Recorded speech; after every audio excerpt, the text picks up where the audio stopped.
अस्सलामुअलैकुम। उम्मीद है आप सब लोग खैर आफियत के साथ होंगे। जब हम थीसिस लिखते हैं तो हर तरह के लोगों पे ये ज़रूरी है कि वो थीसिस लिखें।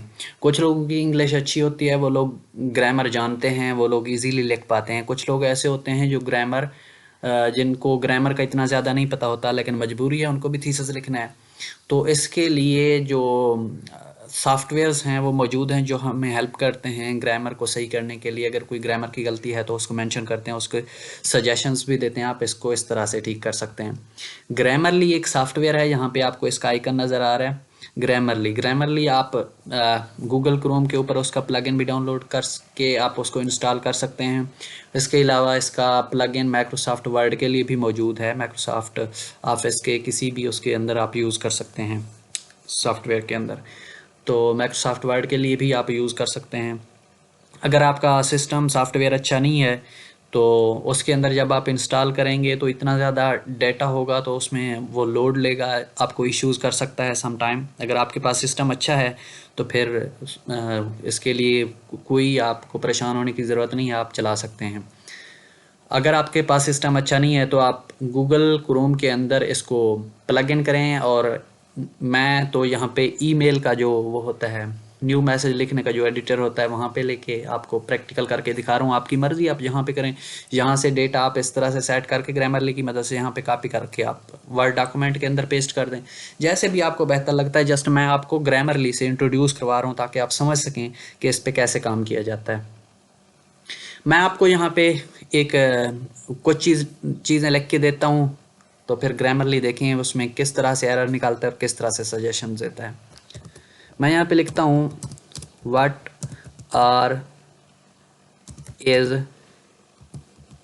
Your name. ठीक है, यहाँ पे देखें उसने कहा है कि आप आर को यहाँ पे मिटा दें, व्हाट इज़ यूअर नेम कर दें। अगर मैं कहता हूँ यहाँ पे इज़ मैं नहीं लिखता, मैं यहाँ पे आर लिखता हूँ, तो देखें फिर वो क्या सोल्यूशन देता है। यहाँ पे वो लोड कर रहा है। लोड करने के बाद उसने कहा है कि आर की जगह पे आप इज यूज करें। तो किसी भी तरह की आप अगर ग्रामर की गलती करते हैं तो वो आपको सोल्यूशन प्रोवाइड करता है और उसके लिए आपको सजेशन देता है कि आप इस तरह से इसको सही कर सकते हैं।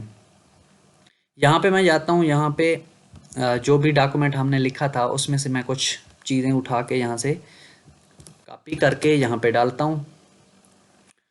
तो ये देखें इसमें ये क्या एरर निकलता है। यहाँ पे देखें इतनी सारी रेड लाइंस उसने लगा दी हैं कि ये भी गलत है, ये भी गलत है, ये भी गलत है। 12 एरर उसने निकाल दिए और साथ में उनके सजेशंस भी दिए हैं। देखें दी हेल्थ केयर, वो कह रहा है कि टोटली को मिटा दें, इंडस्ट्रीज कर लें। यहाँ पे हाई को मिटा दें और यहाँ पे उसने कहा है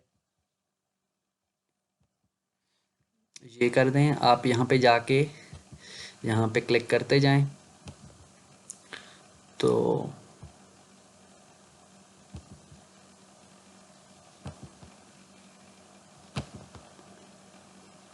देखें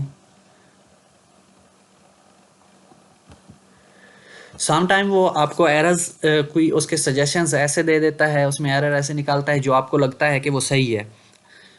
लेकिन ये उसमें ये क्योंकि मशीन लर्निंग बेस्ड काम कर रहा होता है तो हो सकता है कि इनमें कुछ चीज़ें हों जो आपके माइंड सेट से मैच ना कर रही हो, तो आप अपने हिसाब से उनको रहने दें, आपकी मर्ज़ी है। नहीं तो अगर आप इसके मुताबिक चलते हैं तो आप इस तरह से आसानी से इन चीज़ों को सही कर सकते हैं। एक पैराग्राफ जब आप मेथडोलॉजी के अंदर बाकी चीज़ें तो आप दूसरी जगहों से ले सकते हैं, उसमें फिर पैराफ्रेजिंग करके और बाकी चीज़ें करके आप कर सकते हैं। लेकिन मेथडोलॉजी और इंट्रोडक्शन का जो दूसरा पार्ट है आपका, प्रॉब्लम स्टेटमेंट, नीचे आप जो लिखते हैं उसके ऑब्जेक्टिव्स लिखते हैं, रिसर्च क्वेश्चन लिखते हैं, ये तो आपने खुद से लिखने होते हैं। तो वो सब चीज़ें लिखने के लिए आप सबसे पहले यहाँ पे लिखेंगे। आपको जैसे भी टूटी फूटी इंग्लिश आती है, आपको ग्रामर का पता है या नहीं है, तो आप यहाँ पे लिखते जाएं, वो आपको सोल्यूशन साथ साथ प्रोवाइड करता जाएगा। अगर आप कोई गलती करते हैं ग्रामर की तो आप यहाँ पे लिखते जाएं, वो आपको सेट करके देगा। यहाँ से लिखने के बाद फिर आप कॉपी करके वहाँ पे अपने वर्ड फाइल के अंदर लेके जाएं। आप वहाँ पे आपके डॉक्यूमेंट के अंदर किसी किस्म की कोई ग्रामर की गलती नहीं होगी। इसी तरह से आप चैट जीपीटी की मदद से भी अपने थीसिस के लिए हेल्प ले सकते हैं। चैट जीपीटी यूज़ करें थीसिस लिखने के लिए। हर चीज़ कॉपी पेस्ट ना करें, लेकिन आप उससे आइडिया ले सकते हैं।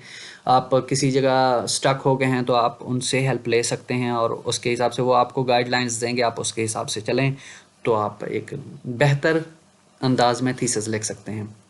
उम्मीद है कि ये आपके लिए फ़ायदेमंद रहा होगा। ये आज का लेक्चर और ग्रामरली बहुत ज़्यादा हेल्पफुल है आपके लिए, आप यूज़ करें इसको। तो अगर आपका कोई क्वेश्चन है तो कमेंट बॉक्स में ज़रूर पूछें, मैं आंसर करने की कोशिश करूँगा। Thank you so much.